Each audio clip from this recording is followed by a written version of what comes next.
So my high school was a pressure cooker for academics. Like the average student at my high school placed in the 95th percentile on the SAT. Like the average SAT score was around a 1400. And that's insane. And that's just among the average students. Among my friend group, we were expected to place in the 99th percentile. The academic bar, it was set very high, and everyone was expected to reach it. And I remember our lives revolved around school. Kids would drop over $10,000 on college admission counselors, and they would sabotage others for leadership positions. Freshman year, I remember the first math test of the year resulted in multiple kids coming out crying because it was so difficult. And someone even fainted over a math test just because the stakes were so high. But despite all the pressure, our school was really accomplished. Our trophy cases, they're filled with national level awards from our science team, academic decathlon team, debate teams. We were the top in the country for any academic related team. And this is just the tip of the iceberg. Like, I have hours worth of content about my high school. We were the kids that were expected to fill up the Ivy League schools' classes. And honestly, this is my version of normal. I never thought that my high school experience was weird. And in fact, besides the academic culture, I went to a pretty typical American high school in your average, boring suburb. And to me, I think the best way to describe my high school experience, it's like reading a book without actually paying attention, just flipping through the pages, trying to get to the end. In high school, I wasn't really living. Life just felt like time passing. And the whole reason why we tried so hard academically in high school was to get into a good college. So senior year, when we finally submitted all of our college applications, when we no longer had to worry about our grades or extracurriculars, instead of spending our Friday nights at the library, we could finally spend them, making fun memories. And the grind was over, we were free.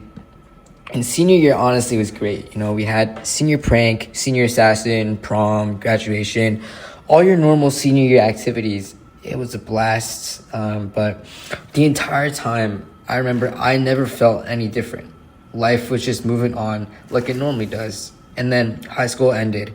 And there's a sense of what next, but no real emotional weight. Life kind of just continued. And because life is finite, there are so many activities that you will be doing for the very last time. Yet, when you're in the moment, you don't really realize it. There's this cliche that happens. There's this cliche where someone gets cancer, they survive, and then they claim, this is the best thing that's ever happened to me. And it's not the cancer that makes people happy. It's the realization that time is limited, that you are going to die someday, and this is your only life. And as a result, people who survive cancer, they live more authentically. And the truth is, I lived in a bubble in high school, and so I never understood how precious life was. I was young and didn't really understand the finiteness. And using the statistical average, I only have 80 years to live, and I've already spent 18 of it. I did not realize this at the moment. I just let life keep moving and not thinking much of it. And so after a long summer, on September 23rd, I flew 3,000 miles to California. I was leaving my old Massachusetts suburb to go to college in California. And the best way to describe it is it was like entering a new planet. Like, I felt like a little baby that was fascinated by everything, because California was completely different than my small Massachusetts suburb. The roads were different, driving was different, the buildings looked different, the culture was different, and the people were different, and even the smell of California air was different. And I was in a very wealthy part of California, which contained these beautiful hills that were adorned with these gigantic mansions. And when I went to the local mall or to downtown, it was pretty normal to just see like Ferraris, Bugattis, all these six-figure cars. And the Pacific Ocean was literally a 20-minute walk from my dorm. It was 1 mile away. And there were just mind-blowing natural beauties everywhere. And genuinely, like, California was so breathtaking that I couldn't help but just wake up every day and feel incredibly alive. And this made me realize that our environments, they aren't backdrops, but they're active participants in our stories, and they influence our choices and they shape our thoughts. Yet, to a California native, my fascination with California probably seemed really crazy. Like, to them, California was just home, that's their normal way of life. They were used to the palm trees, the Spanish architecture, and that whole vibe. But here's the thing. We were in the same environment, enjoying the same amenities, yet I was significantly happier. And it wasn't because I had something different. It was because I saw everything differently. I appreciated everything from the palm trees to the architecture. I truly enjoyed it. And this shows that, life all boils down to perspective. How you look at things, how you choose to see the world, it directly impacts how you feel. You can be happier just by shifting your perspective, and you can live differently by changing how you view life.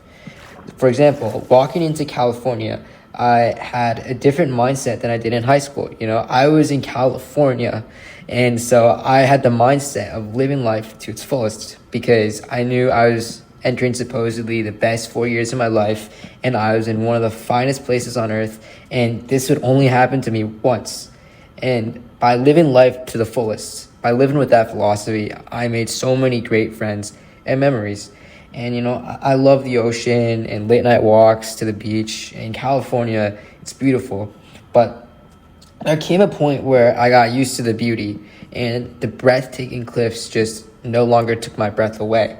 They just felt like cliffs. And by the end of my first year of college, I really started missing Massachusetts. I graduated high school like a year ago, but it honestly feels like 3 years since I've graduated rather than one, because I've just lived so much life in my 1 year of college. And, by the end of college, I missed high school like crazy, which I would never believe that, missing high school. But I really did. I missed the late night study sessions, laughing with friends, and just being in a setting that felt like home, in a place where everyone knew each other. And I even miss, my old musty town library, because everything in California is so new, so modern, so perfect, that I just missed New England. And my little old New England suburb was actually really unique. I thought it was boring and just like every other American suburb. But now that I became accustomed to the California style, I realized that where I'm from is very distinct. We have very distinct colonial architecture and a very East Coast vibe, which is something that I never really thought about because I was so used to it. And I also learned it was weird how academically competitive my high school was. And I do miss the vibe of my high school. I was surrounded by incredibly smart and ambitious people, and I was always driven to be the best version of myself. And while working hard is a really important part of life, like you have to work hard. There's this story. So basically, a New York businessman goes on vacation and encounters a Mexican fisherman who tells the businessman that he only works a few hours a day and spends most of his day drinking wine in the sun and playing music with his friends. Appalled by the fisherman's poor work ethic, the businessman tells the fisherman that he could work harder, build a business out of fishing, make millions, and then retire early. So the fisherman asks, "And then what would I do?" The businessman replies, "Then you could spend your days drinking wine in the sun and playing music with your friends." Point is, true fulfillment might not be found in chasing material possessions, but in meaningful experiences and relationships. Before college, I was the New York businessman, and truthfully, I still am the New York businessman, but after 1 year of college, I think I'm starting to become more like the fisherman. And for me, it was moving across the country that triggered this mental metamorphosis in me. And sometimes it's hard to change your perspective on life until a big life event happens to you. But I strongly encourage you to change the way you see things, because I didn't find joy in one of the biggest moments in my life, my high school graduation. And that's because I wasn't in the right mindset. Life is a precious gift, and it's important to treat life as such.